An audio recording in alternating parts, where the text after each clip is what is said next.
NASCAR fans giving President Trump a hero's welcome at the Daytona 500, where 47 put the pedal to the metal, taking the beast around the track.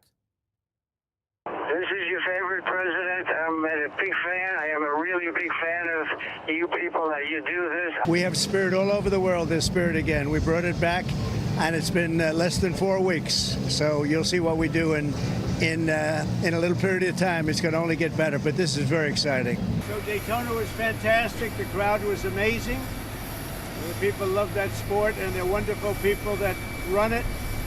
And they had a little rain delay, but we'll go home and watch it, I guess. Or some of you will, and others will try and create peace throughout the world. Do you have any questions, please? President Trump's also driving laps around the Democrats who can't keep up with his record-breaking first month in office. Hakeem Jeffries was left speechless after being confronted with Trump's high approval rating. Check this out. 63% favor federal government's recognition of only two sexes. 60% favor deporting immigrants who entered the United States illegally. Is there anything you are seeing that Trump is doing that you are in favor of?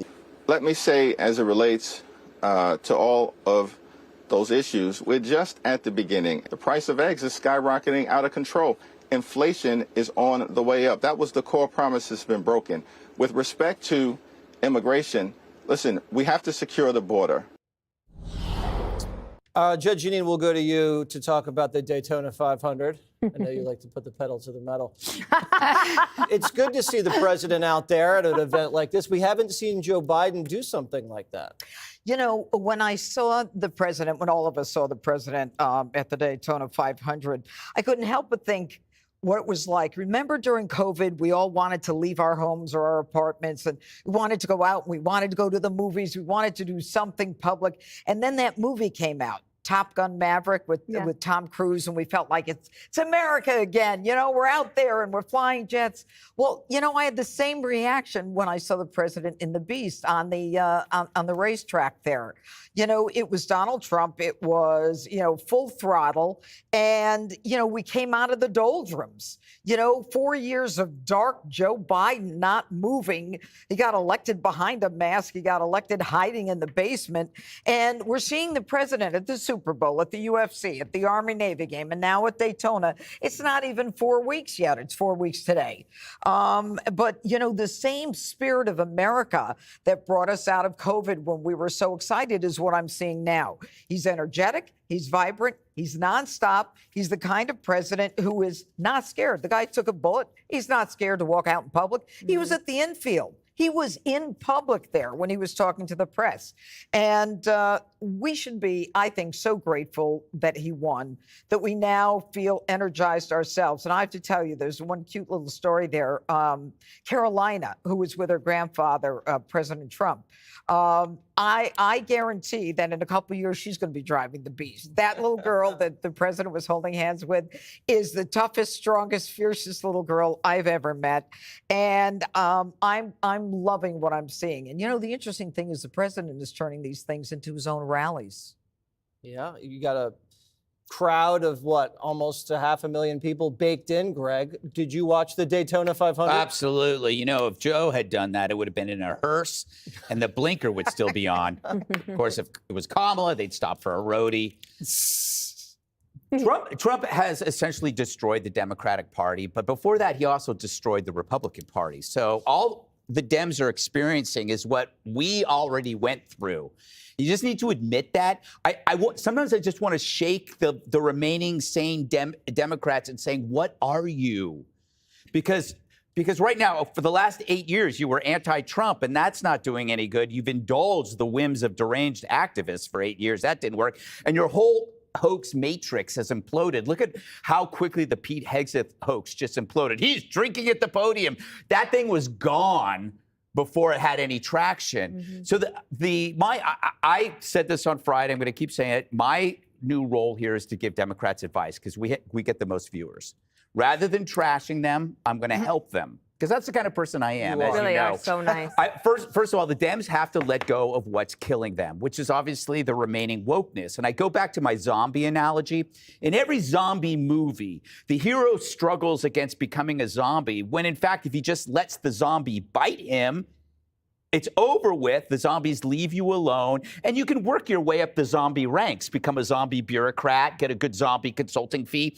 That's what the Dems did with the woke virus. They let themselves get bit rather than resist. That only works if all of America complied, but they didn't. So now you got to unbite yourself. Now, in order to do that, and this is Jessica can I think agree with me on this. The Dems live off praise. Republicans don't, because we are so used to being called evil. We've been called evil since day one. Reagan was compared to Hitler. I remember that. So we're used to being the bad guy. So the new Democratic Party has to realize that their survival will not require praise. Praise doesn't build anything. You learn that from 2024. No amount of accolades from the woke, created anything. Didn't create jobs. It didn't make safer streets. It didn't stop any wars. It was ephemeral. It just dealt with your emotions. So you have to stop operating from worrying about activists being upset with you, because it doesn't help. Your big challenge, and we talked about this in the green room a while ago. The big challenge, Trump has found the middle ground on every issue, and he called it common sense. So what that did is it imploded the left versus right structure. You can't get left or right on the high ground. That's why it's a high ground. So there's no left or right. So how do you outflank that? You can't. So you end up having to find new ground. They need to find issues that Trump hasn't already picked over. And that's a challenge, because it's like, when it comes to issues for the Democrats, it's like going to Walmart on Saturday after Black Friday. Trump has gone through everything. So, there are some issues that are going to come up that the Democrats could reshape their party around, but I don't want to help them yet. Yeah, it's not water pressure in the showers. It's not straws, Jessica. You guys are going to have to dig deep. Your name was invoked. Does your party thrive on praise? I like it. I love some affirmation. My mom texts me every day during the show so that I have a friend. My mom does, and I have an enemy. That's true. My mom and your mom. Right. She still loves you, but obviously is hugely disappointed. Would be nice to hear it from her once in a while. I'll message her and say that you'd like to hear from her in a positive direction. Thank you. I don't hate everything that Greg said. I also just think on these issues, you could take the L and be kind of magnanimous about it. If I was Hakeem Jeffries, I would say, if you are on the wrong side of even a 60-40 issue, I know, Dana, we go with 80-20 or 90-10, but on the some of these where you just say, we don't need to have this fight right now. The American people have spoken. We're not going to be showing up at the ballot box for another 2 years. Let's see how this goes. This is what my party is about, right? And Greg, when you say let's find some new issues, I think the issues are going to be the same. People vote on the economy, right? They vote on immigration. So we need to stake out what our position is, have common sense messaging that really lifts up the average American, get back working class voters, and go from there. I do want to say something about Daytona. And, I'm fully aware that President Trump, this is a big victory. They have control of all three not branches, but houses, even though it's only a slim majority in the House. But, a lot of Americans were having a really bad weekend because of these storms. So over 10 people passed away because of these storms that were hitting the eastern side of the United States. 9 alone dying in Kentucky, people drowning in their cars, tens of thousands without power.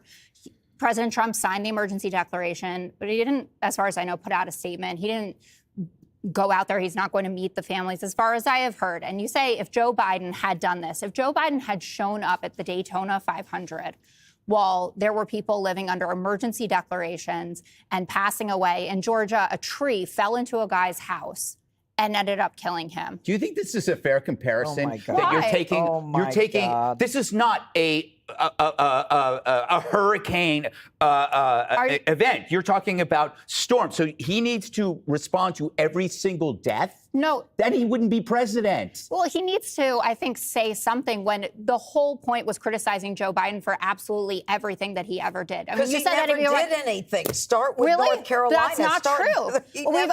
We've gone through it multiple times about how quickly he signed emergency declarations. How about East Palestine? How about you just say that maybe you shouldn't be driving around a race car track when this is going on? No. But that's like, you know what that is? You know what that is? don't have That's a like right to saying say when that. there is news going on the 5, how dare you have one more thing?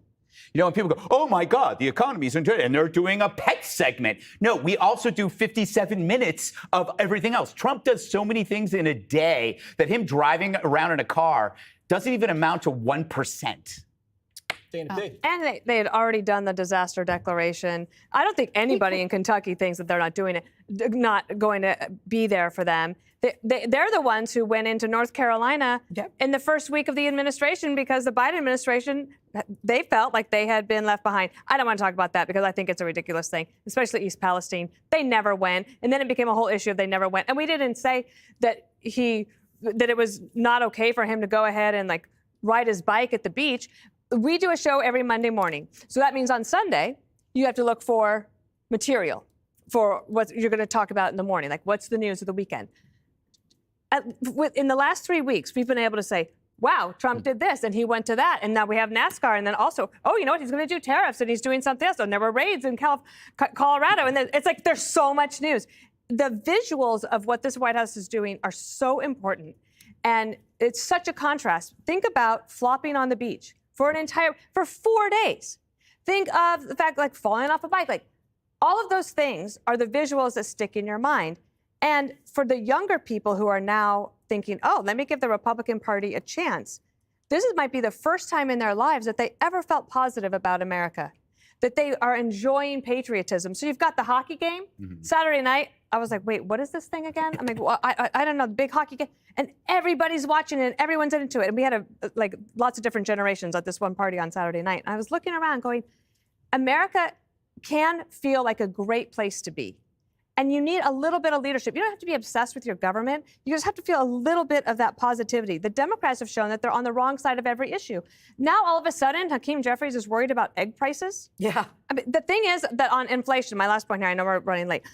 On inflation, people have really long memories about that, and they blame the president that was in power. It's one of the reasons that the Republicans won 3 elections in a row after that. Then they lost a couple, then they came back, and that kind of went back and forth.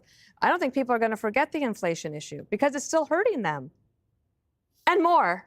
But I'll stop talking. All right. And we beat the Canadians, Jessica. Who were you rooting for? Jesse. I don't like hockey generally, but the Americans. Thank you. The correct answer is the Americans. Okay, great.